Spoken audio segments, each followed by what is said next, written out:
What is going on, guys? This is Crypto back again, and there are some things that I wanted to talk about in this video that would be beneficial to everybody.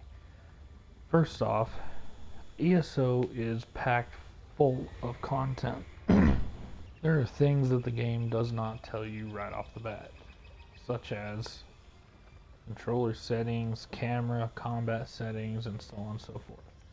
So I'm going to go through some of that with you.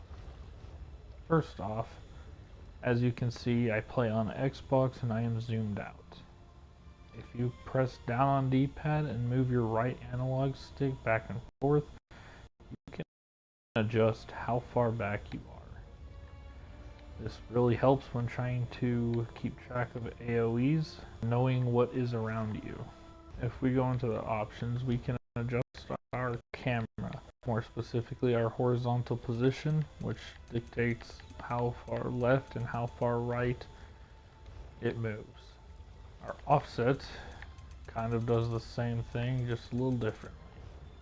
Then there is a combat section. The combat section has many different things that show you what's going on inside of the game. This provides tools to assist you in knowing when to bar swap and showing a timer on your ability or on your skill bar when you can use it. It also shows damage you are doing to an enemy, base or critical hit, what debuffs and debuffs you have active on your character, and what debuffs you have on the enemy. I suggest taking a look at your settings to optimize what is best for you. What are some things that you should consider when starting up ESO? Well, one of the first things you should do is take a look at what's available. There are different classes such as the Dragon Knight, the Sorcerer, Nightblade, the Necromancer, Warden, Templar, and the Arcanist. What kind of things are you hoping to do? Now, me personally, I like to play damage dealer. My two best are the Sorcerer and the Arcanist. Alliance doesn't really matter unless you're gonna go play PvP. Going over that, Aldmeri Dominion, Ebonheart Pact, Daggerfall Covenant. If you're gonna join a guild, make sure you join the correct one. The guild I'm part of does Aldmeri Dominion, so I'm just going to select that. Races do different things as well. Bretons have some relatively good magicka and magicka recovery. They also have a good light armor and alliance point gain, and they have spell resistance. But if you're going to go with a magicka based character, might I suggest the Wood Elf.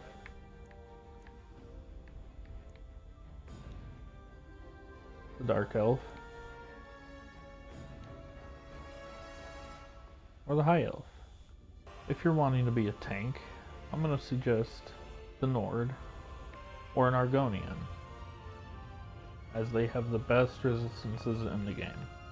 Are you wanting to be a tank?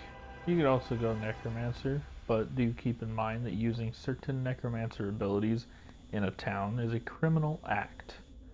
Arcanist is a good one for a tank as well. Are you wanting to be a damage dealer? Well, I'm going to suggest a Sorcerer, an Arcanist. A Dragon Knight is an alright choice.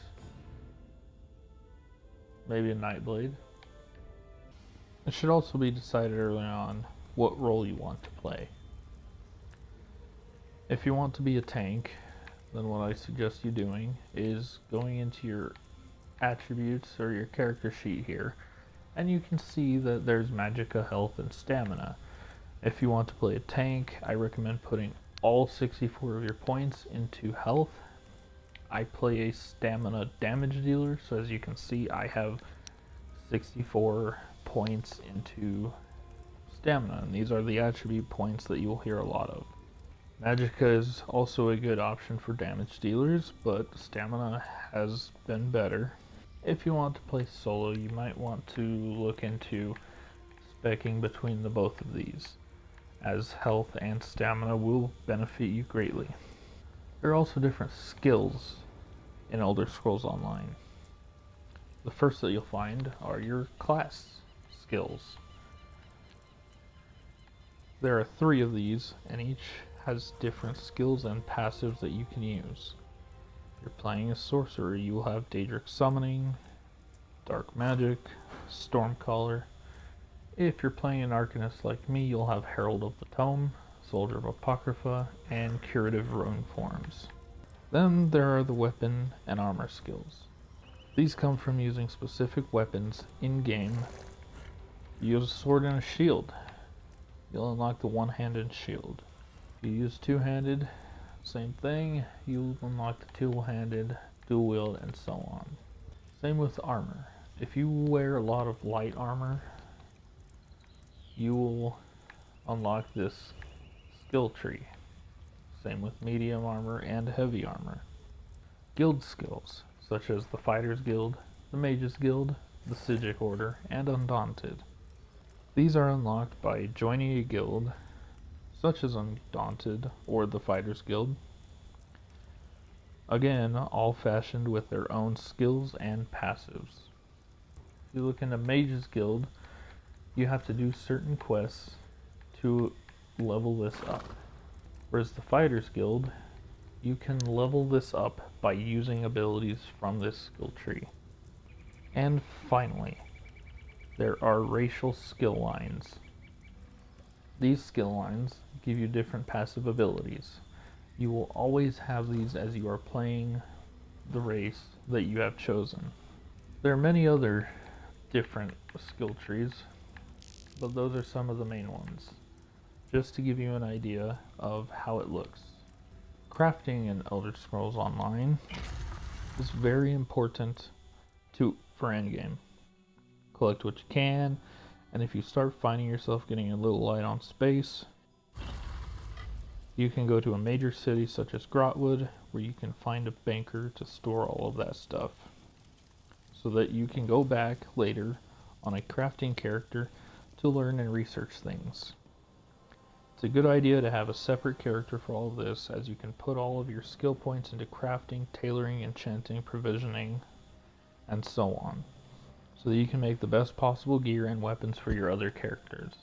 The reason it's a good idea to have a separate character is because there are not enough skill points in the game to fund both crafter and your damage dealing or tanking needs. Levels 1 to 50 is a good time to start enjoying the game. Do the quests that you want. There is no rush to anything that you do. How will the levels work though? Well, every increment of 5, you'll get 3 attribute points. At level 10, you unlock the ability to queue for dungeons, as you can see in the background gameplay. At level 15, you get 3 counterfeit pardon edicts, which can be used to clear your bounty. At level 30, you get 4,000 gold. At level 40, you get 6,000 gold and 1 outfit change token. At level 45, you get access to Undaunted pledges. And at level 50, you get access to veteran dungeons and 10,000 gold. Some people might take this time to get to level 50 as fast as possible. How they do this is they run the Alakir Desert. There is a farm there, but I encourage you to play the game at your pace and take your time. Others might choose to take their time and actually 100% each zone as they go through. There are many zones within Elder Scrolls Online that can be explored and discovered. Now, very seldom do I hear content creators talk about level or CP or champion point 160. Now, champion point 160 isn't the end of your leveling. You still have some ways to go before. Something to keep in mind is that gear scales with you. gear will scale from level 1 to 50, and it will also scale from CP, I think it's 50 to 160. I could be wrong on that, don't quote me. It's been a while since I was CP 160. Nonetheless, explore the game how you want to. Take your time, do the quest, enjoy what Elder Scrolls has to offer. Now, some people may not learn rotations early on, but if you do, you're one step ahead of the game. Rotations are a simple form of button presses people do to ensure that they get the most damage output possible. If you watch the background gameplay, something you'll see is that I press X on my front bar, swap to my back bar, X, and I keep doing this rotation. Simple forms of rotations, but all of them keep the same concept. Now, I want to swing back to crafting. There's something that you are given in Elder Scrolls Online, and that is called a sticker book. This is a list of every item that you have received from any activity within the game that you can go back and recraft. You can pull it from your sticker book, craft it, even if you don't have it in your inventory. Crafting in the endgame can provide you a lot of useful tools. Increased magicka, increased stamina, increased health, weapon damage, and so on. There is a lot of information within Elder Scrolls Online.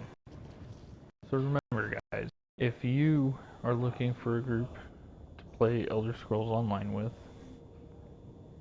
or you're looking for somebody to help learn the game, check out the Sigic Hoarders. Link will be in the description below. If you guys want to see me as I master this game, please, guys, that has been some things that I wish I knew before starting Elder Scrolls Online, and I will catch you later.